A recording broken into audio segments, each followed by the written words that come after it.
हाय अल्लाह, क्या इनके कोई मर्द नहीं थे जनाजा उठाने वाले? इन लड़कियों ने जनाजा उठाया हुआ है। इलाके के लोगों ने वह मंजर अपनी आंखों से देखा, जिसे देखकर हर किसी की रूह कांप उठी। मलिक जहांगीर की हवेली से जनाजा निकल रहा था, लेकिन कंधा देने वाला कोई मर्द नहीं था, बल्कि उनकी चारों बेटियां अपने कांपते हुए कंधों पर बाप की मैयत उठाए कब्रिस्तान की ओर जा रही थीं। लोगों की आंखें फटी की फटी रह गईं। ये वही मलिक साहब थे जिनकी लाश पूरे 1 हफ्ते तक बंद कमरे में पड़ी सड़ती रही थी। जब बदबू फैली और हवेली का ताला तोड़ा गया तो अंदर का मंजर खौफनाक था। लाश की हालत इतनी खराब हो चुकी थी, शरीर में कीड़े पड़ चुके थे कि कोई भी पास जाने की हिम्मत नहीं कर रहा था। पूरे मोहल्ले में यह खबर आग की तरह फैल गई कि मलिक साहब का अंजाम कितना इबरतनाक हुआ है। मगर इससे भी ज्यादा हैरानी की बात यह थी कि वे बेटे कहाँ हैं जिन पर मलिक साहब को इतना घमंड था। आज जब बाप का जनाजा उठ रहा था तो वे बेटे कहीं दिखाई नहीं दिए। सिर्फ वही बेटियां थीं जिन्हें वे सारी उम्र बोझ समझते रहे, और आज वही बेटियां उनके गुनाहों का बोझ उठाए हुए थीं।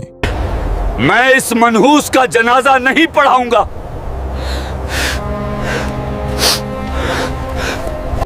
अस्सलामु अलैकुम दोस्तों, मेरा नाम मजहर इकबाल है और आप देख रहे हैं ब्रॉड विजन। मलिक जहांगीर एक बेहद सख्त दिल और जालिम इंसान थे, जिनकी नजर में औरत की कोई कदर और कीमत नहीं थी। उनका दिल पत्थर का था, लापरवाह और औरत जात से शदीद नफरत करने वाला। इस नफरत की जड़ें उनके बचपन में पिवस्त थीं। जब वे पैदा हुए तो सर से माँ का साया उठ गया। ममता की छांव से महरूम मलिक जहांगीर की परवरिश सिर्फ मर्दों यानी बाप और दादा के बीच हुई, जिसने उनके मिजाज में सख्ती भर दी। उनके नजदीक औरत की हैसियत घर की भेड़ बकरियों से ज्यादा न थी। जवानी में उन्होंने अपनी दौलत, ताकत और रुतबे का बदतरीन इस्तेमाल किया। औरतें उनके लिए महज तफरीह का सामान थीं। इस्तेमाल किया और फेंक दिया। उनके वालिद को अपनी गलत तरबियत का एहसास तब हुआ जब बहुत देर हो चुकी थी। वालिद के इंतकाल के बाद तो जैसे मलिक जहांगीर को खुली छूट मिल गई। उन्होंने एक गरीब और बेहद शरीफ घराने की लड़की सकीना से निकाह किया। सकीना एक सीधी सादी, सहमी हुई खातून थी और मलिक साहब को यकीन था कि वे कभी उनके ऐश और इशरत में रुकावट नहीं बनेंगी। शादी के 1 साल बाद अल्लाह ने उन्हें 2 जुड़वां बेटियां अता की, आइजा और हानिया। सकीना की खुशी का कोई ठिकाना न था, मगर मलिक जहांगीर पर जैसे कयामत टूट पड़ी। वे गुस्से से पागल हो गए और सकीना को बेरहमी से पीटा। तुम्हारी बेटियां तुम्हारी नहुसत की वजह से पैदा हुई हैं। सकीना दर्द से तड़पती रही, अपनी आंसुओं भरी आंखों से अल्लाह से दुआ करती रही, अपने शौहर के गुनाहों की माफी और सब्र की ताकत मांगती रही।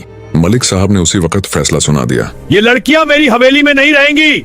बस उसी दिन दोनों मासूम बच्चियों को हवेली के पिछवाड़े बने पुराने और खस्ता हाल सर्वेंट क्वार्टर में फेंक दिया गया, जहां एक बूढ़ी खादिमा उनका ख्याल रखती थी। सकीना चोरी छुपे वहां जाती, अपनी बेटियों को सीने से लगाती, रोती और अल्लाह से फरियाद करती। बच्चियां सिर्फ अपनी माँ की खुशबू को पहचानती थीं, मगर अपने बाप की सूरत से भी अनजान थीं। 2 साल बाद सकीना फिर उम्मीद से हुई। वो दिन रात सज्जदों में गिरकर बेटे की दुआ करती। इस बार अल्लाह ने उनकी सुन ली और उन्हें एक नहीं बल्कि 2 बेटे अता किए। मलिक जहांगीर की खुशी देखने लायक थी। वे फख्र से मूंछों को ताव देते और कहते, अब मेरा सर फख्र से बुलंद है, मेरे बेटों ने मेरी इज्जत बचा ली। बेटियां तो सिर्फ रसवाई का सबब होती हैं। तभी सकीना को असलियत का इल्म हुआ कि आखिर मलिक साहब बेटियों से इतनी शदीद नफरत क्यों करते हैं। दरअसल अपनी जवानी में जिन लड़कियों की जिंदगियां उन्होंने बर्बाद की थीं, उन्होंने मलिक जहांगीर को बद्दुआ दी थी कि तेरी अपनी बेटियां ही एक दिन तेरी इज्जत का जनाजा निकालेंगी। यही खौफ उनके दिमाग पर सांप बनकर बैठा था कि हर बेटी उन्हें मुसीबत नजर आती थी। वक्त तेजी से गुजरता गया। जब कभी नन्ही आइजा या हानिया गलती से हवेली के आंगन में उनके सामने आ जाती तो वे शेर की तरह दहाड़ते, इन्हें मेरी नजरों से दूर करो। इनकी शक्ल देखते ही मेरा खून खौलने लगता है। बेचारी सकीना रो रो कर कहती, मलिक साहब ये भी तो आप ही का खून है, रहम करें। मगर मलिक जहांगीर उनकी फरियाद को हमेशा जूती की नोक पर रखते। सालों के गम, जिल्लत और खौफ का बोझ उठाते उठाते सकीना का दिल अब कमजोर पड़ चुका था। आखिरकार सकीना का दिल टूट गया और वह इस दुनिया से चल बसी। कुछ ही दिनों बाद बच्चियों का वाहिद सहारा, वह बूढ़ी नौकरानी भी इंतकाल कर गई। अब हवेली में इन 2 मासूम बहनों के सर पर हाथ रखने वाली कोई औरत न थी। मलिक जहांगीर ने सख्ती से हुक्म दिया, आज से तुम दोनों हवेली का सारा काम नौकरों की तरह करोगी। बेटियों की आंखों से आंसू छलक उठे, मगर उन्होंने इनकार न किया। उनके दिल में बस एक छोटा सा मासूम सा सुकून था कि शायद इसी बहाने उन्हें अपने अब्बा के करीब रहने का मौका मिल जाए। वक्त गुजरता गया। जब बेटों की शादियां हुईं तो मलिक जहांगीर ने ऐसा शाहाना जश्न मनाया कि पूरे शहर में धूम मच गई। लाखों रुपए पानी की तरह बहा दिए गए, लेकिन अपनी ही बेटियों पर एक पैसा तक खर्च न किया। न नए कपड़े, न कोई जेवर, न कोई छोटी सी खुशी। आइजा और हानिया फटे पुराने कपड़े पहनकर एक कोने में छुपकर जीती रहीं। उनकी जिंदगी का सबसे दर्दनाक लम्हा तब आया जब मलिक साहब ने साफ साफ कह दिया, तुम दोनों बारात में कदम तक नहीं रखोगी। लोग क्या कहेंगे कि ये मनहूस लड़कियां कौन हैं। मैं तुम दोनों को अपनी बेटियां मान ही नहीं सकता। दोनों बहनें रोती हुई अपने पुराने क्वार्टर में लौट गईं। हानिया सिसकते हुए बोली, आपा, हमारा क्या कसूर है? अब्बा जान ने हमें पैदा होते ही इस हवेली से क्यों निकाल दिया? आइजा ने आंसू पोंछते हुए उसे गले लगाया और बोली, सब्र करो मेरी बहन, अल्लाह सब्र करने वालों के साथ है। शायद एक दिन अब्बा का दिल हमारे लिए नरम हो जाए। मगर हकीकत यह थी कि उनके बाप का दिल और ज्यादा सख्त होता जा रहा था, यहाँ तक कि उनकी दोनों भाभियां भी उन्हें नौकरानियों से ज्यादा दर्जा न देती थीं। जब मलिक जहांगीर बेटियों पर नजर डालते तो उनका गुस्सा 7वें आसमान पर पहुंच जाता। उन्हें डर था कि जैसे उन्होंने जवानी में दूसरों की बेटियों की जिंदगियां बर्बाद की थीं, वैसे ही उनकी अपनी बेटियां एक दिन उन्हें शर्मिंदा करेंगी। इसलिए उन्होंने बेटियों को न बाहर निकलने दिया, न पढ़ने दिया और न किसी से मिलने दिया। उनकी सारी दुनिया सिर्फ किचन और सर्वेंट क्वार्टर तक सिमट कर रह गई। फिर एक दिन हवेली में एक मेहमान आया। इत्तेफाक से उसका सामना आइजा से हो गया। आइजा अदब से उसे बैठक तक ले गई। ये एक छोटी सी बात थी, लेकिन आइजा के लिए मुसीबत बन गई। बड़ी बहू ने मौका गनीमत जाना और मलिक साहब के कान भर दिए। मलिक जहांगीर ने इस मामूली सी बात को पकड़कर आइजा पर कहर ढा दिया। वह बेल्ट से उसे पागलों की तरह पीट रहे थे और फिर गुस्से में उस पर मिट्टी का तेल डालकर आग लगाने की तैयारी करने लगे। हानिया कांपते हुए उनके पैरों में गिर पड़ी। मेरी बहन बेगुनाह है, खुदा के लिए उसे छोड़ दीजिए। मगर मलिक जहांगीर की आंखों में गुस्से की आग दहक रही थी। वह गरज कर बोले, तुम दोनों अब मेरे गुनाहों को छुपाने लगी हो? तुम्हारे मुंह में जबान आ गई है? तुमने उस लड़के के साथ हंसी मजाक किया है। मेरी बड़ी बहू ने सब अपनी आंखों से देखा है। अब इस लड़की को कोई नहीं बचा सकता। गुस्से में अंधे होकर उन्होंने अपने एक मुलाजिम समीर को बुलाया और बंदूक की नोक पर उसी वक्त अपनी बेटी का निकाह उससे कर दिया। समीर खुद हैरान रह गया, मगर मालिक के हुक्म के आगे सर झुका दिया। निकाह के बाद मलिक जहांगीर दहाड़ते हुए बोले, ले जाओ इसे। अब यह लड़की मेरी हवेली में दोबारा कदम नहीं रखेगी। आइजा और हानिया देर तक एक दूसरे से लिपट कर रोती रहीं। आइजा सिसकते हुए बोली, अल्लाह जाने बहन, अब हम दोबारा मिल भी पाएंगी या नहीं। और फिर आइजा वहां से रुखसत हो गई। आइजा के रुखसत होने के बाद हानिया बिल्कुल अकेली रह गई। एक दिन उसने छुपकर अपनी भाभियों की बातें सुन ली। बड़ी भाभी हंसते हुए कह रही थी, देखा, एक ननद को कैसे रास्ते से हटा दिया। अब बस ये दूसरी रह गई है, इसे भी बहुत जल्द यहाँ से निकाल दूंगे। हानिया का दिल दहल गया। उसे यकीन हो गया कि आइजा के साथ जो हुआ वह एक साजिश थी। अब वह और भी ज्यादा मुख्तात हो गई, लेकिन साजिश करने वालों की नजरें हर वक्त उस पर थीं। आखिरकार बड़ी भाभी ने मौका ढूंढ ही लिया। एक रात जब हानिया देर तक किचन में काम कर रही थी तो भाभी का आवारा भाई उसके क्वार्टर में घुस आया और बदतमीजी की कोशिश करने लगा। हानिया चीख पड़ी। उसने हाथ जोड़कर अपनी इज्जत की भीख मांगी। उसकी चीखें सुनकर घर के सब लोग दौड़े चले आए, मगर वहां सच के बजाय झूठ बोला गया। बड़ी भाभी और उसका भाई कस्में खाकर गवाही देने लगे कि इस लड़की ने खुद इसे यहाँ बुलाया था। जुल्म की इंतहा यह थी कि मलिक जहांगीर के अपने बेटों ने भी उसी झूठ का साथ दिया और बाप से कहा, अब्बा जी, ये लड़की हमारे खानदान के माथे पर कलंक है, इसे फौरन घर से निकाल दें। गुस्से में अंधे मलिक जहांगीर ने तफ्तीश की जरूरत भी महसूस न की। उन्होंने उसी वक्त हानिया का निकाह रहीम नामी एक बिगड़े हुए लड़के से कर दिया और रात के अंधेरे में उसे धक्के मारकर हवेली से निकाल दिया। बड़ी भाभी के चेहरे पर जीत की मुस्कान थी और हानिया अपने मुकद्दर पर रोती रही। लेकिन अल्लाह को कुछ और ही मंजूर था। रहीम, जिसने हानिया की जिंदगी बर्बाद करने की कसम खाई थी, हानिया की शरीफी और सब्र देखकर उसका दिल बदल गया। उसने सच्चे दिल से तौबा कर ली, अपनी तमाम बुरी आदतें छोड़ दी, कारोबार में मेहनत शुरू की और एक जिम्मेदार इंसान बन गया। हानिया सजदे में गिरकर रोती और कहती, ऐ मेरे खुदा, तेरा लाख लाख शुक्र है कि तूने मेरी बर्बाद होती जिंदगी बचा ली। ऐ मेरे खुदा, तेरा लाख लाख शुक्र है कि तूने मेरी बर्बाद होती जिंदगी बचा ली। इतने जुल्म सहने के बावजूद हानिया के दिल में अपने बाप के लिए नफरत न थी। वह अक्सर छुपकर उन्हें फोन करती और उनका हाल पूछती। बदले में उसे बाप की गालियां और बद्दुआएं मिलती, मगर वह उनकी आवाज सुनकर ही तसल्ली पा लेती।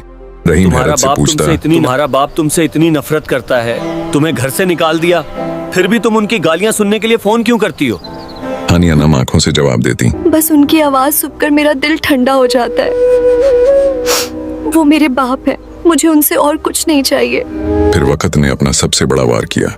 मलिक जहांगीर के दोनों बेटों ने धोखे से सारी जायदाद अपने नाम करवा ली।